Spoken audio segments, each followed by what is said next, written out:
Pour réussir la violence et le désordre qu'ils veulent installer, il faut procéder au dénigrement systématique du RHDP. Et ce dénigrement-là, pour salir le nom du RHDP, il faut créer des fausses nouvelles, des fausses informations qu'on appelle fake news, et puis maintenant lancer ça pour que les gens n'ont qu'à détester le RHDP. Mais en le faisant, qu'est-ce qu'on a constaté? C'est eux-mêmes qui se décrédibilisent eux-mêmes. Parce que les gens finissent, quand ils font ça là, des pauvres gens comme nous, on fait sortir la réalité en main. À force de faire ça là, les gens disent, ah vous les opposants, on ne croit plus à vous. Ils se sont eux-mêmes décrédibilisés. Alors que l'élection présidentielle prévue dans pratiquement 4 mois approche à grands pas, l'opposition, ou plutôt une certaine opposition, adepte des raccourcis et incline à diffamer, croit pouvoir séduire les Ivoiriens en suscitant de faux débats ou en disant des contre-vérités tout simplement.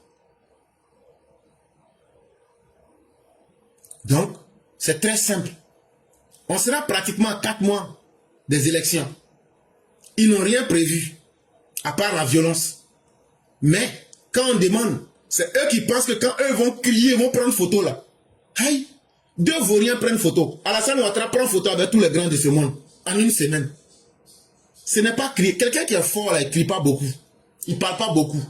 Au lieu de perdre son temps pour parler là, il met des stratégies en place pour attendre. Donc, incapable de réussir leur violence, il faut trouver une autre solution.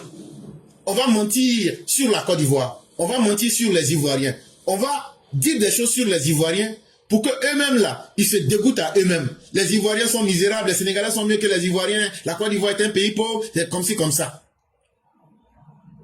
Combien de fois l'opposition n'a-t-elle pas fait de fausses annonces ou laissé entendre des informations artificiellement grossies ou sorties de leur contexte? Comme si, à force de grossir le trait, elle pouvait parvenir à noircir le bilan du président Alassane Ouattara. Et ce qui fait peur à ses opposants, c'est Alassane Ouattara. Son travail, son bilan, c'est ce qu'il ne peut pas accepter. Parce qu'en face de ce qui a été fait, eux ne peuvent rien dire. Parce que ce qui a été fait là, c'est pas film, c'est la réalité. Il suffit que tu ouvres les yeux, tu vois. Et donc, qu'est-ce qu'il fallait faire? Il faut prendre les choses, les informations, les manipuler, les sortir de leur contexte pour tromper le peuple. Parce que les opposants, la Gbagbo, tous les opposants, ils n'ont pas de respect pour nos parents. Quand ils voient nos parents, ils les voient comme des animaux. Donc là, il faut leur attacher des cordes au cou pour les amener en brousse. Et au lieu de dire la vérité, il faut dire des mensonges. Il faut continuer à envoyer des fake news pour tromper les Ivoiriens. Là, comme ça, les Ivoiriens vont devenir victimes des égarements. Ainsi, pour abuser de l'opinion, les opposants ivoiriens font croire que la CEI est prise en otage par le RHDP et que toutes les décisions émanant de cette commission sont dictées par les représentants de ce parti. On a même entendu des opposants dire que la CEI est une section du RHDP et que Koulibaly Kibier là, c'est Kone Sourou, Alassane Ouattara dit à Kone Sourou, il faut dire non qu'à faire ça là. Kone Sourou appelle Koulibaly Kibier, il faut faire ça. Et puis Koulibaly Kibier fait. Mais quand l'Union africaine est venue, qu'on a réuni les chefs des villages, qu'on a réuni les chefs de représentation, qu'on a réuni les corporations, on a montré toute la réalité. Et à la fin, c'est eux les opposants qui sont sortis perdants. Parce que les gens disent tout ce que ces opposants-là disent. Quand Koulibaly Kibier a expliqué les faits devant les chefs traditionnels, ils disent, ah, c'est pas ce qu'on nous avait dit dans nos villages. Les gens, les opposants étaient passés pour nous dans les villages. Que c'est toi qui est en train de créer les problèmes en Côte d'Ivoire et qui est en train de mélanger les textes. Et qui est en train de mélanger la situation. Tout ce que vous voyez, ils sont en train de m'appeler là. Ce sont les gars au travail. Hein. Mais si je ne finis pas mon direct là, je ne vais pas.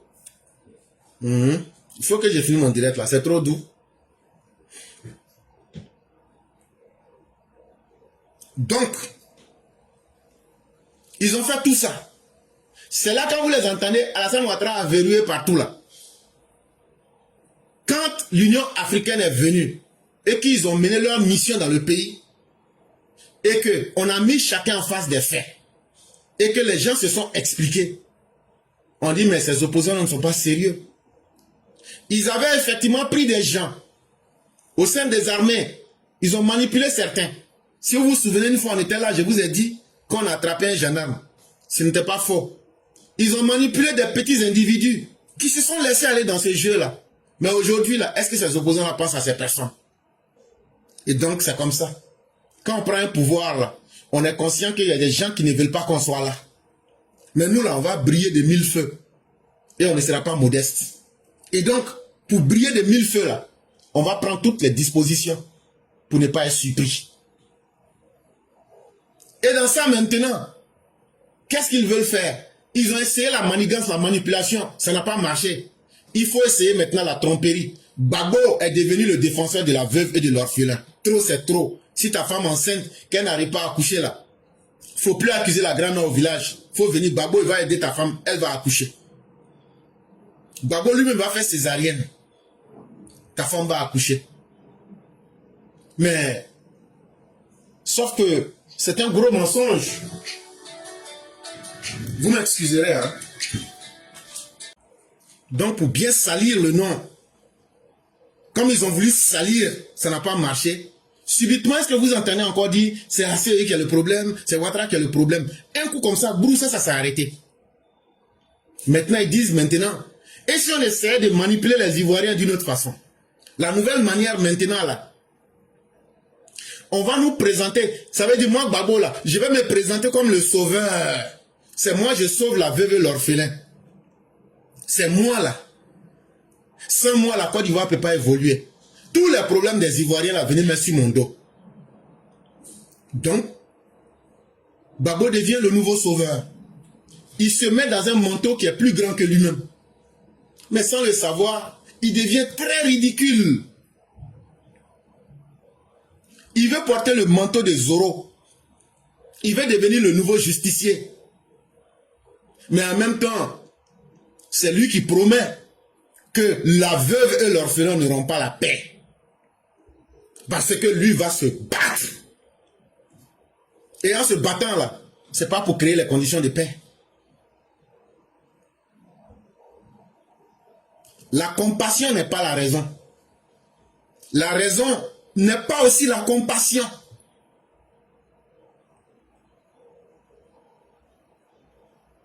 Gbagbo, tu es pire que Caligula. C'est un individu cynique et sinistre qui a voulu manipuler le peuple. N'ayant pas réussi à manipuler le peuple, il a peur d'aller devant la justice parce qu'on lui dit les institutions sont là. Il veut venir tromper le peuple en devenant un héros. Mais Laurent Gbagbo, si tu voulais être un héros là, c'est au moment où tu étais au pouvoir là qu'il fallait avoir pitié de la veuve et de l'orphelin. C'est au moment où tu étais au pouvoir là qu'il fallait donner à manger aux voyageurs. C'est au moment où tu étais au pouvoir là qu'il fallait s'aimer les conditions de la paix. Laurent Gbagbo, il y a une règle de la nature qui dit que toutes les choses se valent. Le mal que tu as sémé quand tu étais au pouvoir là, c'est la même équivalence aujourd'hui que tu es en train de subir dans ta vie. Et c'est pourquoi j'ai dit, si on était dans une autre vie là, ton vrai nom là, c'est Caligula. Et toi qui dis que tu vas aider les gens, c'est toi qui te promènes dans le pays pour te plaindre. Rien ne va bien, tout va mal, la Côte d'Ivoire n'est pas, il n'y a pas de liberté, c'est comme si c'est ça. C'est ce que tu as écrit dans ta dernière lettre. Aïe, depuis quand quelqu'un qui est un sauveur, un héros, un Zoro, toi tu dis tu vas venir me sauver, mais c'est toi qui te plains que rien ne va. Ça veut dire que tu n'as pas les moyens de sauver les gens. Parce que quand tu as les moyens là, depuis que moi j'ai là les films de Zoro ou même de Superman là, il se plaint pas. C'est où il y a problème là, lui-même il va là-bas direct. Et puis il règle le problème. Moi-même devant moi-même. Ça, moi si quelqu'un dit, moi j'ai regardé un film de Superman avec Wonder Woman. Il y avait un problème dans un coin. J'ai dit, le bandit là a pris un étage. C'est mon film que j'ai regardé. D'ailleurs, c'était moi et puis le président Ouattara, on a regardé le film là ensemble. Le bandit là, il est venu comme ça. Il a enlevé étage là. Quand il a enlevé étage là, il a dit dans son cœur que cette fois-ci là, que toi Superman là, c'est la fin de ta vie aujourd'hui. Quand il est parti avec l'étage là, jusqu'au 7e ciel, comme missile supersonique quoi. Je n'ai rien dit. Oh. Toute ressemblance avec la réalité est pure coïncidence. Donc, comme missile supersonique. Et puis il a lancé étage là. Quand il a lancé étage là, le brave n'avait pas vu étage là venir. Quand il restait au moins peut-être comme ça 3 secondes, l'étage là allait toucher Superman là. C'est là moi-même là, j'ai mis ma main dans le film là. Et puis j'ai bloqué. Et puis j'ai dit, tu vois pas l'étage là. C'est là maintenant il s'est retenu et dit, bon merci. Hein. Moi j'ai enlevé ma main, il a bloqué l'étage là et puis il a jeté ça. Mais il s'est pas plaint. Un vrai héros là. Un vrai héros là. C'est où les choses ne vont pas bien là. Tu t'en vas, tu règles et puis tu viens montrer ça aux gens. Laurent Gbagbo, tu as dit à nos parents de ne pas quitter Mosikoro. Tu as dit à nos parents de ne pas quitter Jesco. Quand la pluie est venue là, la conséquence est là-bas. Les milliards que tu as volés là, il faut prendre 1 milliard, tu distribues. Ça aura plus d'effet. On va voir si tu es vraiment là pour les pauvres et les orphelins. Tu prends rente viagère là. Si les Ivoiriens souffrent vraiment là, comme toi tu ne travailles pas, tu n'as jamais rien fait là, il faut dire, moi je ne prends pas rente viagère. Moi je ne veux plus rente viagère. Là comme ça là, on va dire, vraiment il a fait un sacrifice. Toi, c'est l'argent de la veuve et de l'orphelin qui te nourrissent. Et tu veux venir encore te moquer de leur souffrance. Tu n'as rien fait pour diminuer leur souffrance. Il n'y a pas un régime qui a créé plus de veuves que le régime de Laurent Gbagbo. Il n'y a pas un régime qui a créé plus d'orphelins que le régime de Laurent Gbagbo. Il n'y a pas un régime qui a appauvri les Ivoiriens à hauteur de 55,1%. Et toi, tout ce record-là est là. On te demande, en ton temps, pourquoi il y avait beaucoup de pauvres? Aujourd'hui, où Alassane Ouattara a pu faire sortir 5 millions de personnes de la pauvreté sans crier, sans faire de publicité.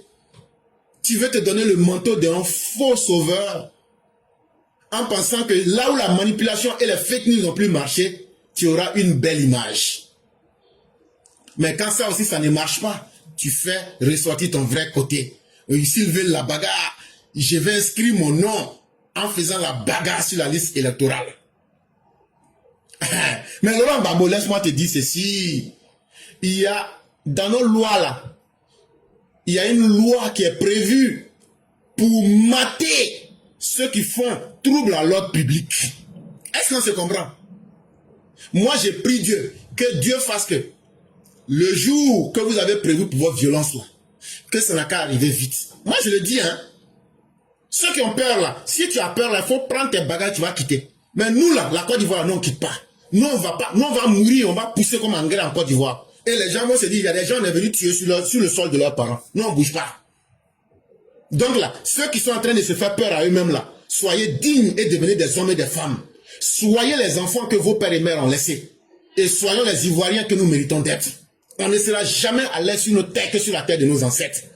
Ne laissons personne venir troubler notre ordre. Il y a une loi qu'on appelle trouble à l'ordre public. Comme de la manière on a condamné ton ami Joël Nguessan là. Il y a ça. On va te mater cette fois-ci d'une manière que tu n'imagines pas. Est-ce que tu as bien compris ça? Si tu as bien compris ça, toi-même là, cette loi-là, tu l'as appliquée le 27 août 2010. Ah, tu te souviens plus. Tu veux plus qu'on te parle de l'histoire. Le 27 août 2010, quand tu allais installer la CRS 3 de Divo, là, la compagnie républicaine de sécurité, qu'est-ce que tu leur as dit? Vous êtes des policiers, vous n'êtes pas des juges. Votre rôle est de faire en sorte que la République vive, que l'autorité républicaine vive. Vos ennemis, ce sont tous ceux qui sont contre la République. Tous ceux qui veulent installer la chienlit et le désordre. Tous ceux qui veulent troubler les élections. Battez-vous contre le désordre. Battez-vous contre la chienlit. Ne réfléchissez pas. Ce sont les juges qui réfléchissent. Vous êtes des combattants du respect de l'ordre public. S'il y a des dégâts, les juges rétabliront tout. La République se construit avec des forces de l'ordre, avec des forces de combat. Moi, Laurent Gbagbo, j'ai les bras de la République. Quand le moment arrive pour que je lance mes bras, je les lance. C'est ce que tu avais dit, non?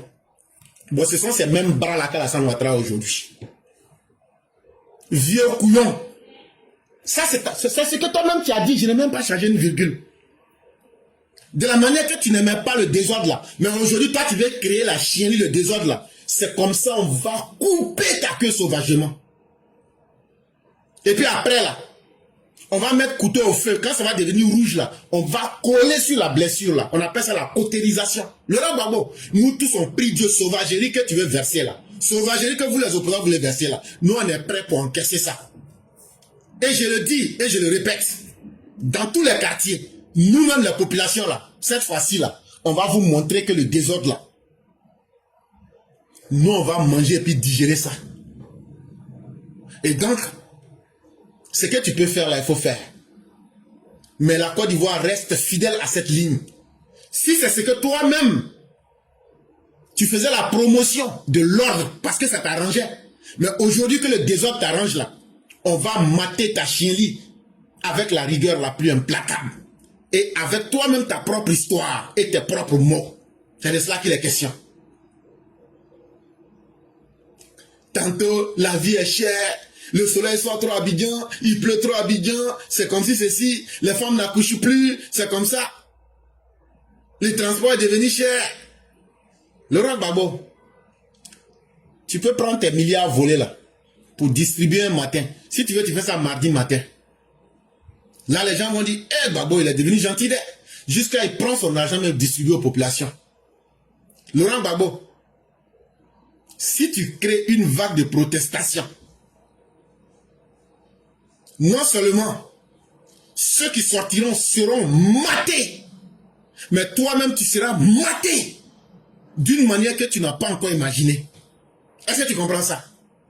Moi là, je dis des choses.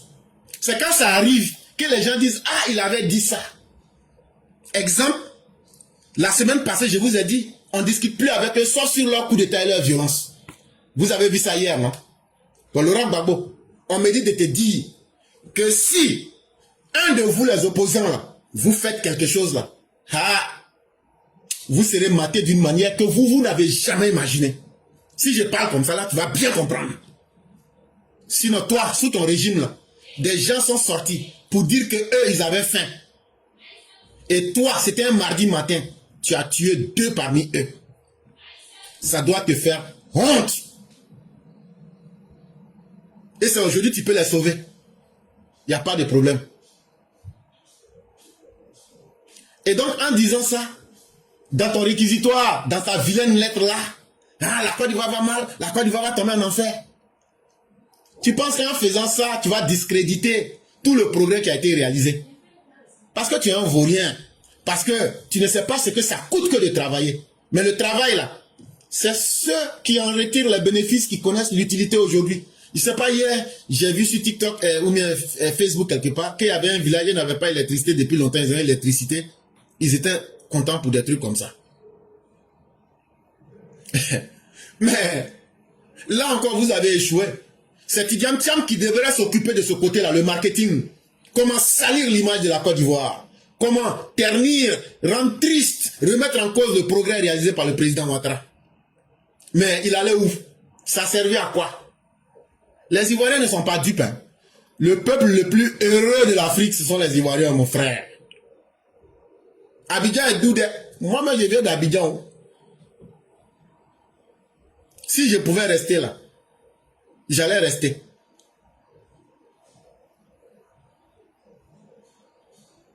Vous avez parlé de l'IDH. Vous avez voulu tromper nos parents. Mais quand on a expliqué, IDH de Félix Houphouët-Boigny jusqu'à Gbagbo là, on met vous tous ensemble là, pour Ouattara vous a battu. Espérance de vie. On ne sait pas, niveau des Ivoiriens, l'abîme, Ouattara, le pays est tiré ceci. Mais chaque matin, les gens viennent féliciter le président Ouattara. Et non seulement les gens viennent le féliciter, mais les gens demandent son aide. Les pays que vous voulez prendre pour attaquer la Côte d'Ivoire, là, le Burkina, Mali, là, le représentant de l'Union européenne qui t'a désavoué, toi, Chaka Dian, là, ils disent qu'il faut nous aider à stabiliser ces pays. Ça veut dire que Ouattara a largement les moyens de sécuriser la Côte d'Ivoire. Mais trompez-vous. C'est le jour où vous allez essayer là. C'est ça, vous allez mal regretter. Et donc nous disons que la Côte d'Ivoire n'est pas dirigée par n'importe qui. La Côte d'Ivoire est dirigée par l'ancien et unique directeur général adjoint du FMI.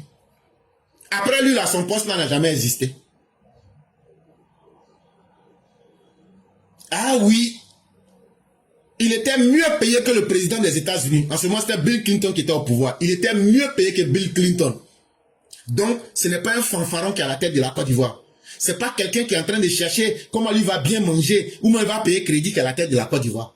C'est quelqu'un qui cherche à rentrer dans l'histoire par la grande porte. C'est un homme d'État. Et le minimum, là, c'est d'imposer le respect. Et le respect, là, c'est d'abord de respecter sa propre parole. Et sa propre parole, là, il a dit qu'il ne va pas s'amuser à la sécurité des Ivoiriens. Et ça, là, c'est déjà beaucoup pour nous. Nous qui crions, qui gueulons tous les jours ici, là, le fait que nos parents sont en paix, là, c'est pour ça qu'on sort tous les jours ici.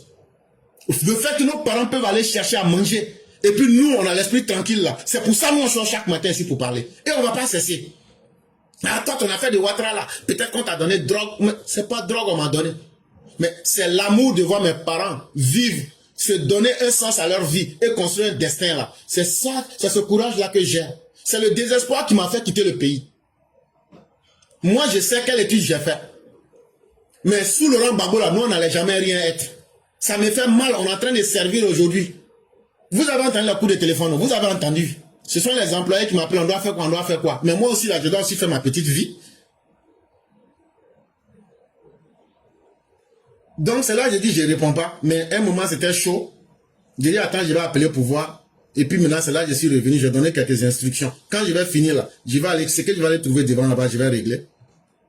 Mais ça là, j'irais vraiment, j'allais être très fier si je pouvais faire ça pour mon pays quoi. C'est ce regret là, à un moment là. Quand on a quitté le pays, on ne voulait même plus retourner. Mais à un moment, quand tu viens là, tu te dis mais et si j'avais fait ça pour mon pays? C'est ce regret-là qui a habité le président Ouattara. Et moi-même, je ressens ce regret-là aussi.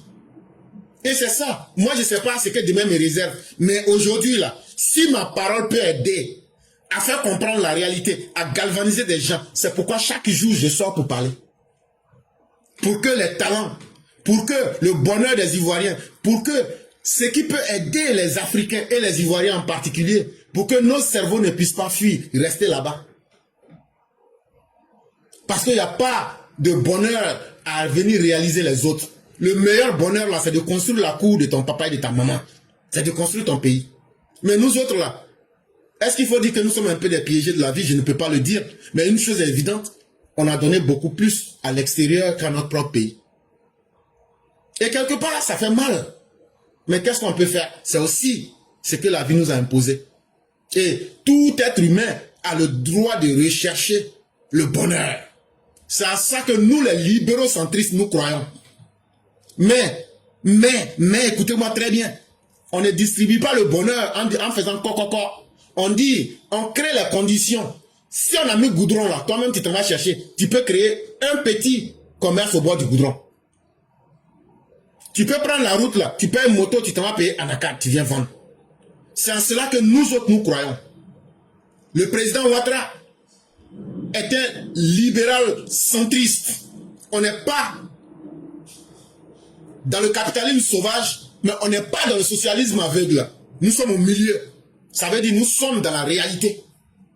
Et c'est ce qui a fait qu'aujourd'hui, là, on n'a même pas besoin de parler, mais de vous répondre. Vos dénigrements, vos faux débats, vos fake news, vos ragots, vos étalages de stupides idées.